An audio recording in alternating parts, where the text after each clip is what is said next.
The first time your head bobbed beneath the waves, you weren't worried. You have dived before. This was your favorite after-work activity after all. You weren't scared of a little water over your head.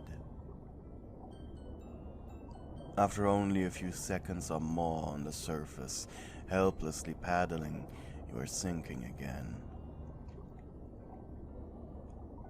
Your legs tired and struggling to bring you back towards the sun-speckled surface. You can't hear the music from your loudspeakers on the beach anymore, and your hair rises like seaweed upwards, rippling in the currents. With superhuman effort, you break through the surface once more, gulping at the salty summer air. And then with barely a splash, you're under again. You then realized that the waves today were this brutal. This time you sunk faster in panic, as hammering your heart against your ribs. Nobody was around. No one has seen you. After all, you weren't a small child under your mother's watchful gaze anymore. You're an adult.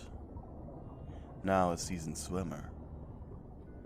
You had won a silver medal in high school for it after all. Why was this happening to you? When you can no longer hold your breath, the water rushes in, and all illusions of surviving are gone. As every hole in your body filled with the salty, lukewarm liquid around you, like the embrace of an uncontrollable beast. Everything hurt as your body screamed for air. And despite the few rational thoughts you were still able to muster, like knowing that your panicked kicking and thrashing would only make it worse, you could not stop. Your body became numb, ears ringing, and your body began to shut off. You awoke to the silly beach tunes of your speakers, barely able to breathe as most of your innards were still flooded.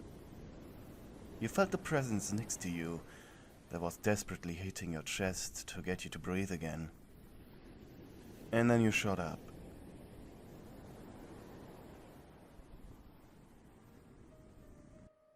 The quick movement making you dizzy, as a torrent of salt water cascaded out of your mouth. Someone hit your back, unleashing a second wave, and finally, you were able to breathe. Your vision was still blurry and everything hurt, as life returned to your limbs. You felt that you were about to pass out again, and instinctively grabbed onto the person next to you. Their skin felt wet, smooth and rubbery. Weird. You alright? Asked the male voice. You gurgled a quiet yes. Good, gruffed the voice, and you rubbed your eyes, finally able to look at them. And they immediately widened. He wasn't human. The top half of his body was, sure, but his lower half. Somewhere around the crotch area it turned into a long blue appendage, like the tail of a dolphin. He was a mermaid. Or, well, merman. Definitely a merman. You had heard stories about them, that they evolved alongside humans, and were very elusive, especially when people started dumping their trash in the ocean. The mermaid furrowed his brows. What are you looking at? His chest was very muscular, and his hair hung loosely down due to the water weight. Around his neck he wore a shark-tooth necklace. You sighed awkwardly. Well, I have never seen a... you know, he gruffed. Huh. We are quite rare. Just your luck I was hunting around these parts. You tilted your head. Hunting? He blinked. I gotta eat you now. You bit your lower lip. Isn't that cannibalism? The mermaid looked at you with a raised eyebrow. Did I do a racism? You asked cautiously. No, not really, Was all he said. I can give you food, you said. It's the least I can do for saving my life. He nodded. Right. The excitement of your acquaintance making you ignore the pain in your exhausted body. You stumbled over to your beach seat and searched through the stuff you brought, while he stayed at the water's edge, impatiently slapping his tail on the ground. You returned with a bright smile, a camping cooker, and your portable cooler filled with a few packs of raw steaks and chicken strips. You set up your equipment, which you curiously ogled, before running back to your van, grabbing spices, sauces, and other things you needed for a good barbecue. Was feeding cooked food to someone who usually only eats it raw a good idea? What if it worked like with animals, where you unintentionally make food poisonous by doing so?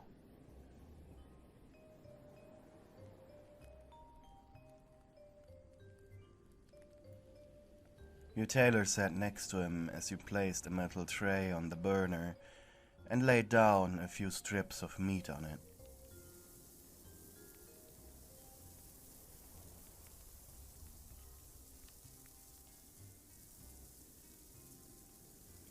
As it began sizzling, the mermaid next to you began to drool at the smell.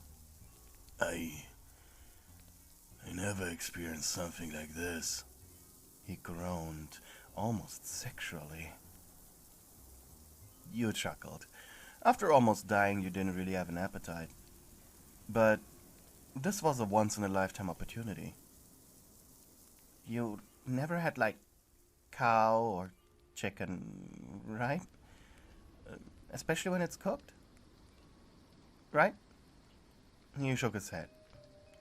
You turned the juicy meat on the pink side, and when it was almost done, you used a knife to cut a piece off. Here, try it. He cautiously took the small piece into his mouth, and you blushed happily. He chewed with a skeptical expression before saying, It's good. with a grin, Okay, then let's try this. You grabbed your salt and pepper shaker and put some of it on the meat. Cut off another piece and fed it to him. His tail instinctively flopped happily into the wet sand. You grinned and he blushed, looking away with embarrassment. I mean, it's kinda good. Yeah, kinda good, you thought smugly. You spent the next 2 hours trying out various forms of grilled meat with sauces and spices. To you, a barbecue after a day of swimming in the ocean was as normal as the amen in a church. But to him, he never tasted anything like it. While happily eating, he introduced himself as Bakugou, and that he was a loner in his mermaid tribe. As it turns out, while yes, mermaids evolved alongside humans due to their rarity and difficulty to reach communities, they're mostly left in a tribalistic society. Only loners and hunters like him ever interacted with humans, Hence why he knew how to speak your language and why mermaid sightings these days had become quite rare. When the sun began to set and all the delicious food was eaten, he thanked you before crawling back into the waves on his hands, promising that you would see him again.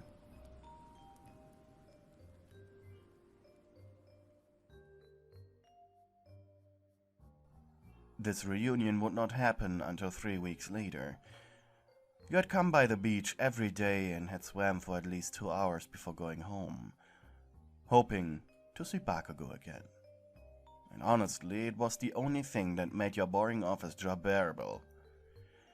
You had thought of quitting, sure, but now you felt as you had an actual reason to go there, outside of the usual ones. While it may be creepy, you were hoping you could convince Bakugou to live with you. Maybe in the pool in your backyard. Of course, you changed some things about it. Replaced the chlorine-filled broth with salt water, maybe add some sand. Wait, was this unethical? So many thoughts were running through your head. The second time you saw him, he was much more approachable.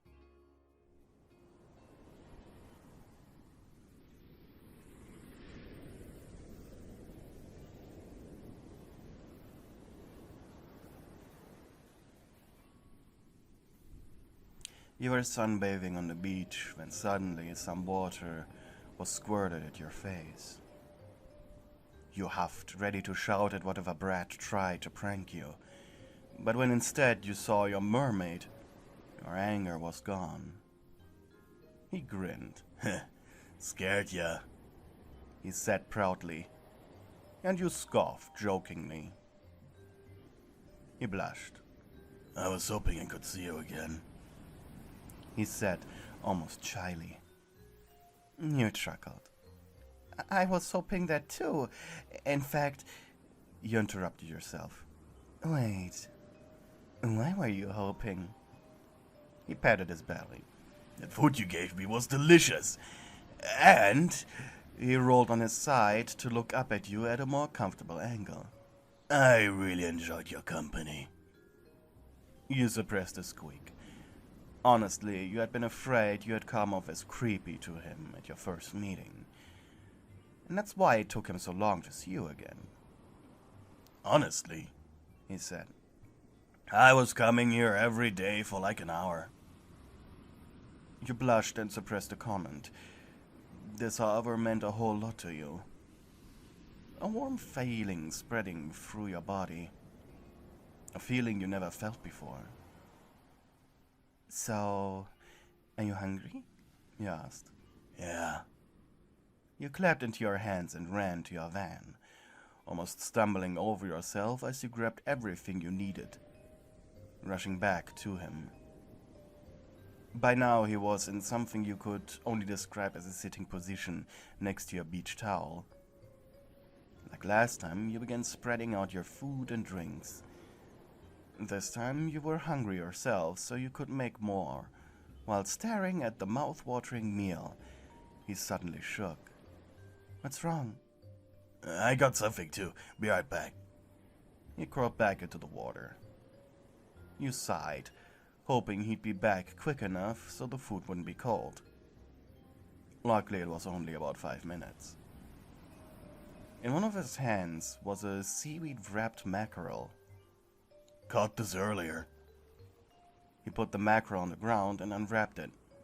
It was already gutted, and some green stuff was inside of it. What's that? You asked. Stuff we grow. We stuff our food with it to make it taste different. It made sense to you that obviously they couldn't put salt and pepper on it. I was wondering if we could put it on your heat plate. Sure, you said, but it still has scales. He tilted his head, not understanding your comment. I can't eat scales. Oh. He blushed in embarrassment. Well, how do humans eat fish? You shrugged. I guess we got them, scraped the scales off, and like get rid of the bones. Look, I don't know. I never prepared fish. I just buy it at the supermarket. You were embarrassed. Oh, I see, he said before wrapping it back into the seaweed and offering it to you regardless. I still want you to have this. You smiled. Okay. Thank you. You continued your meal. This time he seemed more interested in you, so he flooded you with questions about the land, even showing him pictures on your phone. Mostly as proof, as he couldn't believe the extent of human technology. What mostly interested him were the things he had called land submarines. In other words, cars. Of course, boys will be boys. But it was a really pleasant conversation regardless. His ignorance to humanity being sweet rather than annoying to you. And when it came time to say goodbye, you asked him something that had been nagging you for days. Hey, Bakugou, I was wondering if maybe next time you'd like to come with me. With interest, he tilted his head. Explain yourself. Like, I bring you home with me so we can live together? He shrugged. But I need water. I have a pool in my backyard. His head tilted to the other side. So you want to own me? You blushed hard. You didn't even realize the true extent of your fantasy and question. How about we plan this a little more, so it isn't creepy, and actually survive it? He chuckled, and then said his goodbyes.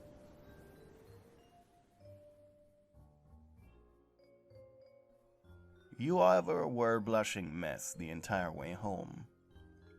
You felt like you were losing your mind. Not only did you just ask a guy out to come home with you, but this guy also had been a mermaid. You took sick leave at work over the next week to thoroughly discuss the next few months with your new boyfriend. Obviously, he couldn't stay with you during autumn and winter, too cold. And the pool, while small, needed certain pleasantries, like a layer of mud, seaweed, obviously salt water, and a few shellfish so he had something to take care of when you weren't present. All this took work and somewhat expensive modifications to the pool itself, but it was worth it.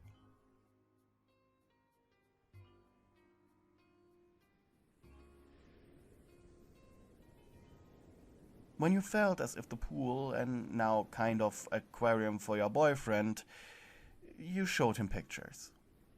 Skeptically, he looked through them. I mean, it won't kill me living in that. He looked at you. But it would be boring, despite taking care of the cute clams. You scratched the back of your head and thought. I do have more ideas, it's just you probably don't know what they are, so I'd rather show you. Despite your low-paying office job, you owned a decently large house in the suburbs, thanks to your parents who were quite rich. In fact, your job was in your dad's company. He'd often jokingly referred to your salary as pocket money. Once you became of age, he brought you the home, and he was taking care of any payments regarding it, and of course taxes. For everything else though, insurance, your van, food and anything else really, that was your responsibility. So in a way, before Bakugou came into your life, this really had been the only reason you'd stayed there despite wanting to leave. So, when would you like to come visit? Bakugou laughed warmly. I have all the time in the world, so I can come whenever you got time. Bakugou could stay out of the water for up to 3 hours.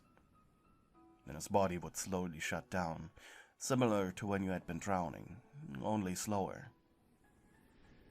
The drive from the beach to your house would take an hour in total. and you smiled mischievously. Okay then, let's do it. You got up and packed your things. Already exhausted from the exercise, he arrived when you finished packing. You got up and packed your things, while he was robbing towards the van. It was honestly adorable, but also a little sad. You helped him onto your back seat, and then you sat down behind the wheel.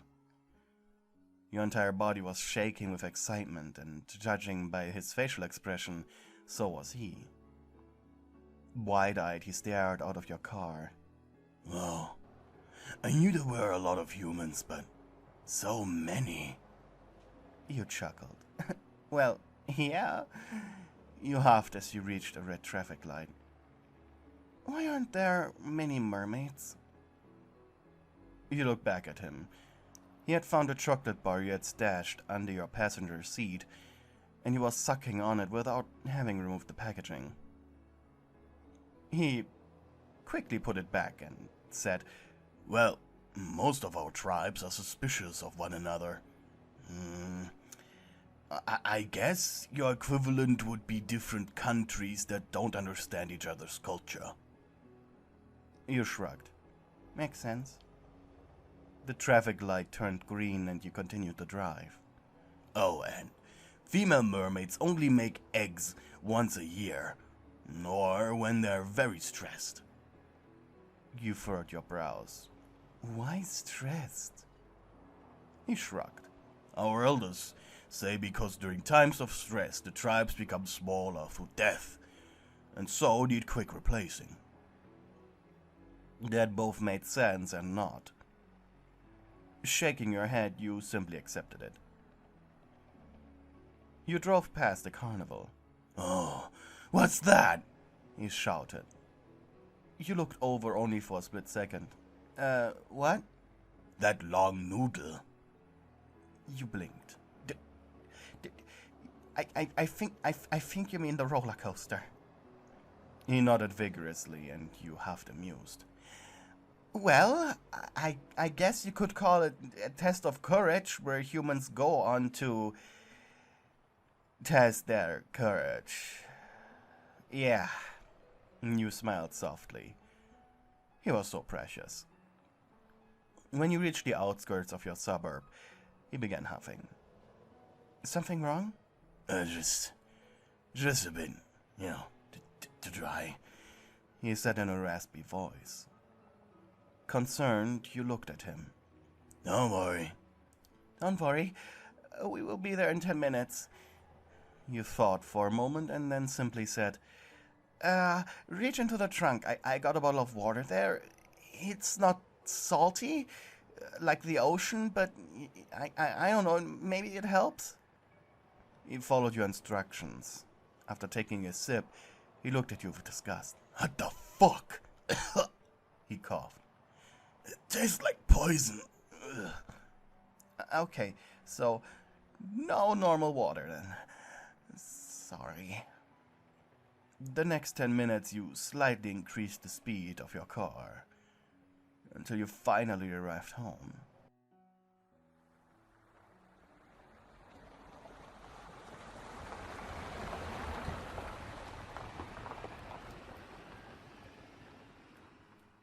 Not wanting him to drag his body across stone, gravel, and asphalt, you carefully picked him up. He was heavy, but manageable. You puffed your cheeks and instructed him how to open your door after you gave him the keys. Then you carried him as quickly as you could to your prepared pool, gently dropping him into it. Out of breath, you leaned against your house's wall. Bakugou dipped under for 5 full minutes before coming back to the surface. It's a little warmer than what I'm used to. Maybe a little too salty, but it's survivable. He grinned. So what now? He asked curiously.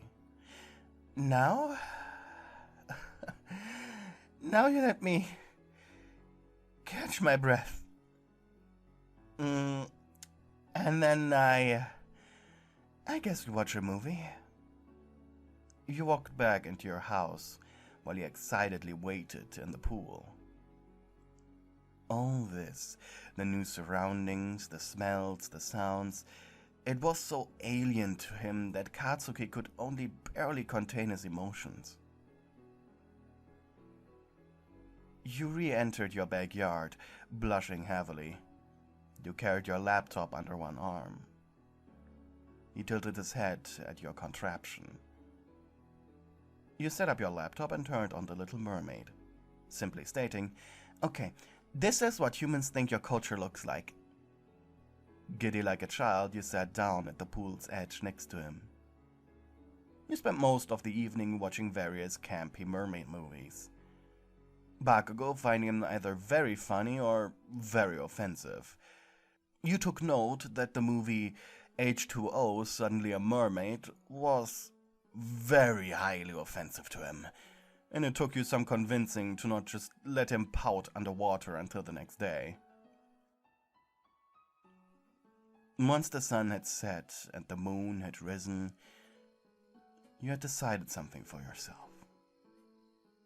You excused yourself, entering your home, leaving it 5 minutes later completely undressed. He looked at you wide-eyed. "Oh, why did you take your clothes off?" You dipped one of your toes into the warm water and seductively said, "You know, we humans call this skinny dipping." Slowly you waded into the water, carefully stepping through the mud that had settled on the bottom. You embraced your confused boyfriend. He accepted and pressed his salty lips onto yours. It was a very sloppy and wet kiss, the noises that it produced alone making you feel weak. You chuckled and separated for a moment, smiling as you felt something poke at you. "I'm glad your little sailor is happy to see me." He growled, amused. "Thought you'd call it a sea cucumber," he whispered seductively. You chuckled and sarcastically said, "Well, do you think it's big enough for that?" His head moved down to your neck, gently nibbling on your skin. "Just give me a minute, and you'll see."